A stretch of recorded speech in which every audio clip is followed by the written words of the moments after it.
Bunda, mungkin ada yang diuji dengan anak-anaknya, tapi pesan saya, doakan anak bunda. Ternyata pinternya anak kita bukan semata-mata karena IQ-nya, tapi karena doa terbaik dari ibunya. Maka yang sering Ahilman sedihkan hari ini bukan kehilangan ibu saya, tapi yang saya sedihkan kehilangan doa-doa ajaib dari ibu saya. Ingat ya, kalau buat anak itu bukan biaya, tapi namanya investasi. Apa bedanya? Kalau biaya dikeluarkan habis, tapi kalau investasi dikeluarkan balik lagi. Maka bunda jangan takut, setiap anak punya rezekinya masing-masing. Mungkin di antara bunda ada yang diuji dengan suaminya. Rumah tangga mungkin bunda ngerasa bahwa hancur rumah tangga bunda. Misalnya ada, rumah tangga kita boleh hancur gak apa-apa, tapi anak-anak kita gak boleh hancur. Kita punya anak-anak ke depan, besarkan dia dengan kasih sayang ke depan. Maka bunda jangan putus asa dalam hidup. Bunda sekarang yang punya anak, catat setidaknya ada 4 yang harus ibu lakukan untuk anaknya. 1, bunda solehkan diri sebelum solehkan anak. Bunda tuh kenapa ngaji? Biar pengen punya anak yang soleh, betul gak? Jadi bukan semata-mata biar bunda soleh, tapi anak bunda pengen soleh. Yang kedua, caranya adalah doakan anak kita. Bunda sayang, doa itu bisa menembus apapun. Doakan anak kita. Ahilman, dengan izin Allah ya, hari ini bisa ditakdirkan seperti ini. Kalau boleh disebutkan, ini karena doa orang tua saya, doa wabil khusus ibu saya. Saya sering ceritakan cerita ini kepada siapapun. Saya tuh waktu kecilnya nakal banget, cengos, gak mau diem. Sampai tetangga tuh sering ngeluh ke ibu saya. Kata tetangga saya, ibu, iya si Iman teh kia gitu aja. Terus kata ibu saya gini, shh, maafin anak saya katanya. Insya Allah nanti Hilman bakal jadi ustadz. Itu ucapan ibu saya. Terus saya bilang ke ibu saya, mual mungkin mah, ustadz di mana? Saya bilang gitu. Tapi ibu saya bilang nanti Iman jadi ustadz. Ditambah gak yakin lagi karena mohon maaf ya, ibu saya tukang jualan di pasar, ayah saya kuli di pasar. Jadi secara keturunan itu nggak langsung gitu ada ustadz gitu, ada ulama, paling ada kakek nenek gitu ya. Jadi asa nggak mungkin ketika ibu saya bilang nanti jadi ustadz gitu. Lulus SD, ibu kami masukin ke pesantren, saya masuk ke pesantren. Saya nanya ke ibu saya, mama kenapa Iman dia harus masuk pesantren? Kata mama saya, iya biar Ilman belajar ilmu agama ya, belajar di pesantren. Baru masuk pesantren, ayah saya meninggal.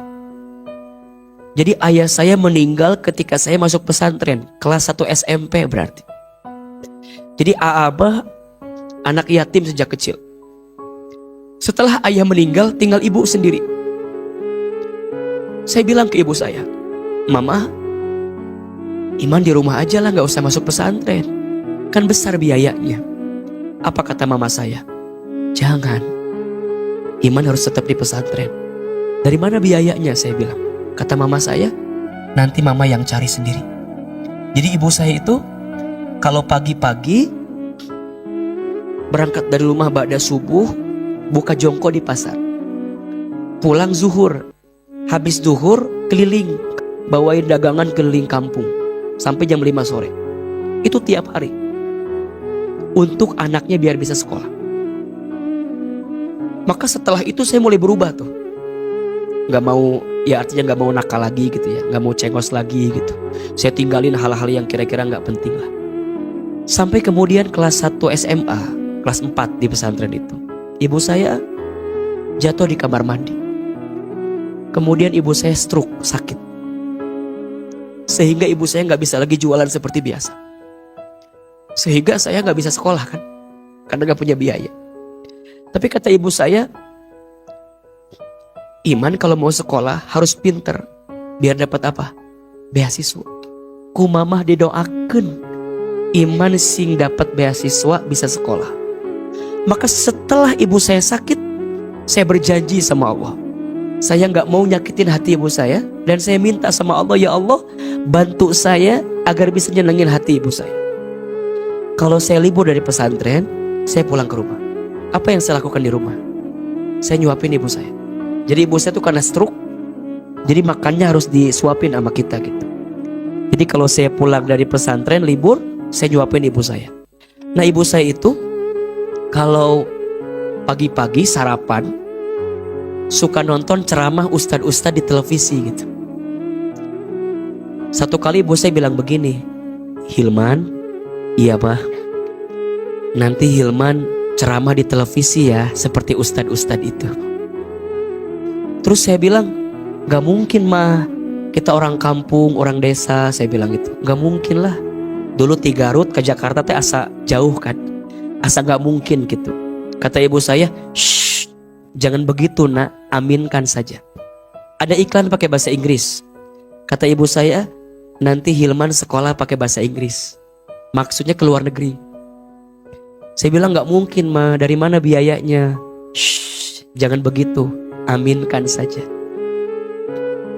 Ibu kami pernah dapat sejadah, gambarnya Ka'bah, hadiah dari orang yang pulang haji umroh. Setiap selesai sholat suka baca talbiyah, labbaik Allahumma labbaik.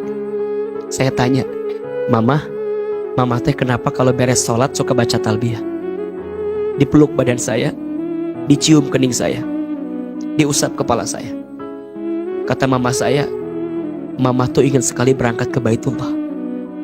Mama doakan ya, Hilman bisa bolak-balik ke Baitullah. Amin. Amin. Bunda, teteh, izin Allah ya. Sekarang, apa yang dulu ibu saya pernah ucapkan, sekarang kejadian semua. Ibu saya bilang nanti Hilman ceramah di televisi. Sekarang Allah izinkan itu terjadi. Tapi saya sedih. Ibu saya belum sempat nonton saya di televisi.